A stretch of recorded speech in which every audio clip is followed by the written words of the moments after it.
अस्सलाम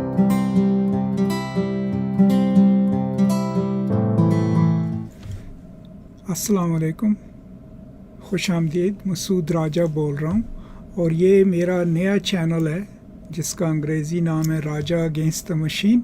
इसका जो आप मर्ज़ी मतलब निकाल लें।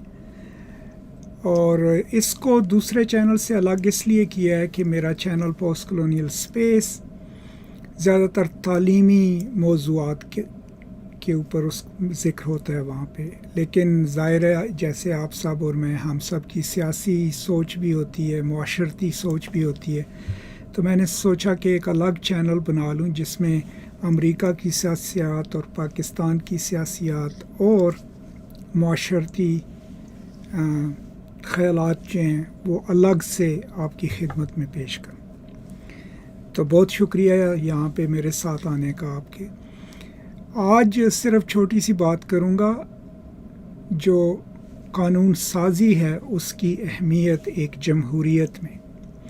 ये सवाल मेरे जहन में उस वक़्त आया है 1-2 साल पहले जब पंजाब हुकूमत जो है ख़वातीन तहफ़्फ़ुज़ बिल जो है उसकी कानून साज़ी कर रही थी और उसके ख़िलाफ़ बहुत ज़्यादा मुखालफत हुई मज़हबी जमातों की तरफ से भी और मिडल ऑफ़ द रोड जमातों की तरफ से भी। और सवाल यही पूछा जा रहा था कि कानून साज़ी की हमें क्या ज़रूरत है, राइट।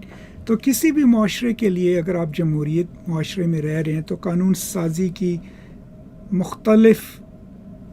आप मुख्तलिफ़ तरीक़ों से उसके ऊपर देख सकते हैं। सबसे पहले तो ये है कि अगर आपने एक कानून पर मबनी मुआशरा कायम करना है तो उसके लिए आपको क़वानीन की ज़रूरत है। वो क़वानीन आइन के ज़रिए गाइड होते हैं, अदालतें जो हैं उनकी एक्सप्लेनेशन करती हैं, लेकिन आपकी जो पार्लियामान है, जो पार्लियामेंट है, उसका वाहिद काम कानून साज़ी है। अब जब एक कानून बन जाता है तो वो एक किस्म का रेफरेंस बन जाता है। आपको कानून की वजह से अपने हकूक़ का ज़्यादा इल्म होता है।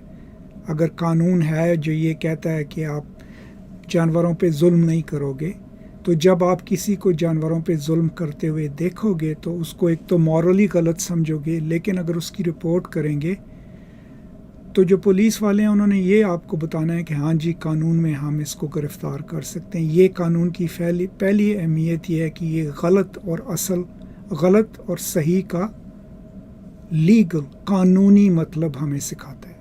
मॉरल तो हमें खुद ही आना चाहिए।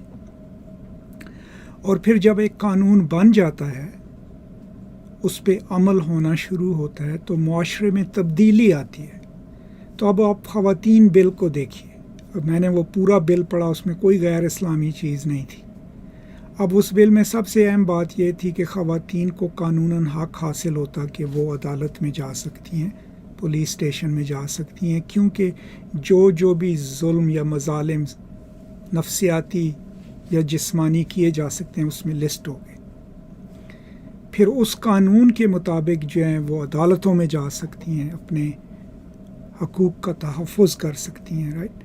तो उसमें फिर मुआशरा कैसे तब्दील होगा? जब एक कानून है, लोगों को उसका इल्म है, तो उम्मीद ये होगी कि मर्द हज़रात जो हैं वो उनको पता होगा कि अगर मैं ये करता हूँ तो कानूनन मुझे पकड़ा जा सकता है। ये मुआशरती अहमियत हो गई। मुआशरा उसकी वजह से तब्दील होना शुरू हो गया। लोग जिस तरीके से एक दूसरे को ट्रीट करते हैं वो तब्दील होना शुरू हो गया। इसकी मिसाल अब अमेरिकी माशरे में मुख्तलिफ़ कानून हैं, लेकिन मैं हमेशा जो है अमेरिकन डिसेबिलिटीज़ एक्ट को इस्तेमाल करता हूँ। अब जब अमेरिकन डिसेबिलिटीज़ एक्ट साइन हुआ तो उसमें क्या वफाकी हुकूमत ने मैंडेट किया कि कोई भी सरकारी इमारत, बिजनेसेस भी, पर सरकारी इमारत जब भी बनाई जाएगी उसमें इस बात का यकीन किया जाएगा कि कोई भी शख्स जो डिसेबल्ड है, देख नहीं सकता, व्हील चेयर में है, वो उसको उसी तरीके, उसी आसानी से इस्तेमाल कर सके जैसे एक आम शख्स। बेसिक कानून का ये हो गया। अब उसकी मुआशरती तब्दीली क्या आई कि जो लोग पहले डिसेबल थे, सरकारी नौकरियां नहीं कर सकते थे, उनको पता चल गया کہ اب یہ اس کی وجہ سے کوئی مجھے نہیں روک سکتا. ٹھیک. دوسرا، ان کو ہر عمارت جو قانونی ہے ان کو پتہ چل گیا کہ میں اگر وہاں جاؤں گا مجھے کسی کی مدد کی ضرورت نہیں ہے، مجھے راستہ ریمپ مل جائے گا جس کے ذریعے میں اوپر نیچے ہر جگہ جا سکتا ہوں.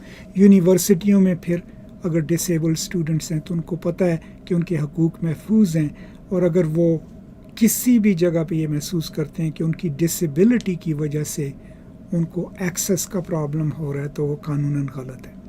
آگے پھر معاشرتی فرق کیسے بنے کہ جب بلڈنگ کوڈز شہروں نے بنائے، میونسپیلٹیز نے بنائے، تو انہوں نے بیچ میں یہ شامل کرنا شروع کر دیا کہ جب آپ کی بلڈنگ کی انسپیکشن ہوگی تو ہم یہ بھی دیکھیں گے کہ یہ ADA کمپلائنٹ ہے یا نہیں. یہ تو انفراسٹرکچرل چینجز آ گئی.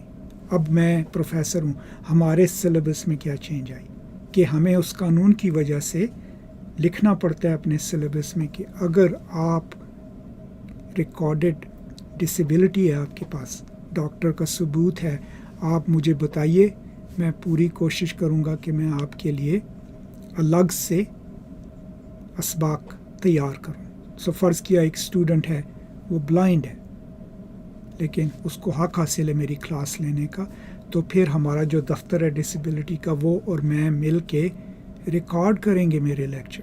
اس کو نوٹ ٹیکر ملے گا جو اس کے نوٹس لے گا. یہ سارا کیوں ہو رہا ہے کہ قانوناً اس اسٹوڈنٹ کو حق حاصل ہے کہ اس کی ایکسیس تعلیم کو، عمارات کو، انفراسٹرکچر کو برابر ہو اس شخص کے جو کہ ڈسیبلڈ نہیں ہے. تو اس طریقے سے قانون جو ہیں وہ نہ صرف ہمارے حقوق کا تحفظ کرتے ہیں بلکہ معاشرے کی تبدیلی کے لیے بھی بہت اہم ہے. اسی لیے پارلیمنٹ کو ہم قانون ساز اسمبلی بولتے ہیں، اور اسی لیے ہمیں یہ کوشش کرنی چاہیے خاص کر کے پاکستان میں کہ اپنے سیاستدانوں سے پوچھیں کہ آپ نے کیا قانون بنائے ہیں اور اس کے اوپر قانون کیوں نہیں ہے اور اس کے اوپر قانون کیوں نہیں بنا رہے ہو. اب میری کسی بھی سیاسی جماعت سے وابستگی نہیں ہے آج کل، ویسے تو میں لیفٹسٹ ہوں، لیکن یہی سوال آپ اپنی موجودہ حکومت سے پوچھ سکتے ہیں کہ اگر وہ قانون سازی نہیں کر رہے اور خالی آرڈیننسز کے اوپر حکومت چلا رہے ہیں تو اس کا نقصان ملک کو یہ ہوگا کہ 5 سال بعد جب یہ لوگ جائیں گے تو کوئی بھی نئی قانون سازی نہیں ہوگی. جب نئے قانون نہیں بنیں گے تو کچھ ایسی چیزیں رہ جائیں گی جس کے اوپر خالی صدارتی احکامات ہیں جو کہ 90 دن کے بعد فارغ ہو جاتے ہیں. لیکن اگر قانون بن جاتا ہے پارلیمانی طور پہ، پارلیمنٹ بناتی ہے، تو ایک تو اس کو کوئی اتنے آرام سے ڈسمس نہیں کر سکتا، دوسرا اگر اس میں آپ نے تبدیلی کرنی ہے تو وہ پھر پارلیمنٹ میں جائے گا. اور ساتھ ساتھ جوں قانون مضبوط ہوتا جاتا ہے، رول آف لا مضبوط ہوگی، معاشرہ بہتر ہوگا اور اس کی وجہ سے نظام اور بہتر ہوتا جائے گا. تو یہ چھوٹی سی 5-6 منٹ کی گفتگو قانون سازی کے اوپر اور اس کی اہمیت کیا ہے، اور بطور شہری کے ہمیں کیوں پوچھنا چاہیے اپنے سیاسی لیڈروں سے کہ آپ نے قانون کیسے بنائے ہیں، کیوں بنائے ہیں یا کیوں نہیں بنائے ہیں، بجائے یہ کہ ہم اپنے MNA سے یہی سوال پوچھتے رہیں کہ تو میری روڈ بنا دے جائے، جو اس کا کام ہی نہیں. تو جسٹ سوچا آپ کے ساتھ یہ شیئر کر لوں. امید ہے یہ آپ کے کام آئے گا. اگر آپ نے چینل کو سبسکرائب نہیں کیا تو یہ نیا چینل ہے Raja against the machine, please subscribe کیجئے. اور کوئی بھی پیغام ہو، کوئی بھی میسج ہو، آپ کا کوئی بھی پوائنٹ ہو، نقطہ ہو، اس کو کامنٹس میں ڈال دیجئے. بہت شکریہ. خوش رہیں، سیف رہیں. I'll see you next time. Peace and love.